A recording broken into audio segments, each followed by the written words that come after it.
Students, आज हम rules of debit and credit को ड्राइव करेंगे with the help of the accounting equation.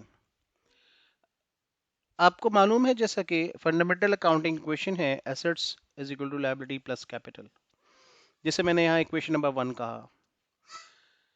Suppose करते हैं कि एक बिजनेसमैन अपने बिजनेस में इन्वेस्टमेंट करता है $4,000 रुपीस की, और उसे बिजनेस स्टार्ट करने के लिए $5,000 चाहिए थे, इसलिए उसने $1,000 बोरो किए। तो टोटल एसेट्स उसके $5,000 है ऑन जनवरी 1 2000, जब वो बिजनेस स्टार्ट करता है। पूरे साल बिजनेस करने के बाद दिसंबर 31 2000 को वो कैलकुलेट करता है कि उसकी बिजनेस की क्या पोजीशन है, और वो ये देखता है कि एसेट्स जो है वो $5,000 से बढ़कर 8,000 हो गए हैं, जबकि लाइबिलिटीज सेम है, there is no change in the liabilities. Capital increase हो गया 4,000 से $7,000 तक पहुंच गया। हमने यहाँ पर लाइबिलिटीज को इसलिए फिक्स किया है ताकि हम कैपिटल में जो चेंज आ रहा है उसको एज प्रॉफिट रिकग्नाइज कर सके। अगर आप चेंज को देखें तो असेट्स में भी वही चेंज है जो कैपिटल की वैल्यू में चेंज है, दैट इज 3,000 का, और ये जस्ट बिकॉज ऑफ प्रॉफिट है। तो इक्वेशन नंबर 2 आप देखें, यहां हमने दिखाया प्रॉफिट जो है वो कैलकुलेट हो सकता है capital eight and minus capital eight start से, यानी 7,000 जो है दिसंबर 31 को हमारा कैपिटल है, और 4,000 जो है वो जनवरी 1 को कैपिटल था। जब हम इन दोनों का डिफरेंस कैलकुलेट करते हैं तो $3,000 का हमारे पास प्रॉफिट आ जाता है। इसका मतलब ये है कि दिसंबर 31 को हम इक्वेशन नंबर 3 ड्राइव कर सकते हैं, asset is equal to liability plus capital plus profit. Asset की value on December 31 8,000, liabilities 1,000, capital जो कि स्टार्ट में था 4,000, प्लस जो चेंज आया है वो 3,000 प्रॉफिट प्लस हुआ है। और हमें ये मालूम है कि हम प्रॉफिट कैलकुलेट कर सकते हैं with the help of the equation number 4, that is profit is equal to revenue minus expense।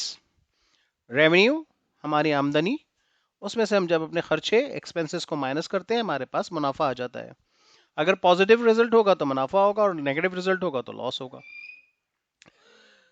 अगर हम इक्वेशन नंबर 3 के अंदर प्रॉफिट को चेंज कर दें इक्वेशन 4 से, क्योंकि प्रॉफिट इक्वेशन 4 में रेवेन्यू माइनस एक्सपेंस के बराबर है, और इक्वेशन 3 में आप देखें प्रॉफिट की जगह पर अगर हम रेवेन्यू माइनस एक्सपेंस लिख दें तो हमारे पास आ जाएगी इक्वेशन नंबर 5, दैट्स आप देख सकते हैं कि asset is equal to liabilities plus capital plus revenue minus expense.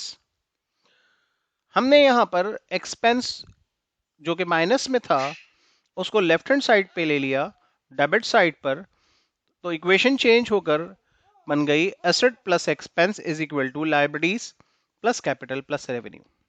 Equation number 5 है।